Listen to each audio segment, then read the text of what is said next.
मंडळी, एका कढईमध्ये 2 कप इतकं पाणी टाकून घेतलेलं आहे आणि त्यामध्ये चवीपुरतं मीठ घालून घ्यायचंय। पाणी गरम झाल्यानंतर त्यामध्ये पाव चमचा ओवा घाला, त्यानंतर काश्मीरी पावडर 1 चमचा, पाव चमचा हळद घालायची, 2 चमचे पांढरे तीळ घालायचे आणि थोडासा हिंग घालून घ्यायचा यामध्ये। त्यानंतर 2 कप इतकी भाजणी घेतलेली आहे आणि ही व्यवस्थित अशी ह्यामध्ये मिक्स करून घेतली, पाहू शकताय तुम्ही। त्यानंतर 10 मिनिटांसाठी झाकण ठेवलेलं आहे। त्यानंतर झाकण काढून 2 चमचे इतकं तेल टाकून घ्यायचं आहे यामध्ये आणि छान मिक्स करून घ्यायचं।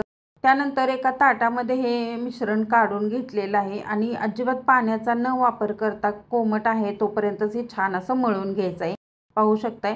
त्यानंतर एका साच्यामध्ये व्यवस्थित असं हे मिश्रण भरून घेतलेलं आहे, तेल सुद्धा साच्याला लावून घ्यायचं। त्यानंतर चकल्या आहेत ते व्यवस्थित गोल गरगरीत अगदी मस्त अशा चकल्या आपल्या तयार झालेल्या आहेत, पाहू शकताय तुम्ही। या पद्धतीने तुम्ही एखाद्या प्लेटवरती सुद्धा ह्या चकल्या पाडून घेऊ शकता, मी ताटामध्ये तयार केलेल्या आहेत। त्यानंतर कोमट असं तेल गरम झालेलं आहे आणि जास्त कडकडीत गरम करायचं नाही, चकली आहे ते करपली जाते। त्यामध्ये चकल्या सोडून व्यवस्थित अशा फ्राय करून घ्यायच्या आहेत। तेलाचे बुडबुडे पूर्ण थांबल्यानंतर चकली बाहेर काढून घेतलेली आहे आणि पाहू शकता एकदम खुसखुशीत अशी ही चकली तयार झालेली आहे। नक्की एकदा ट्राय करा आणि कमेंट करून सांगायला विसरू नका। धन्यवाद।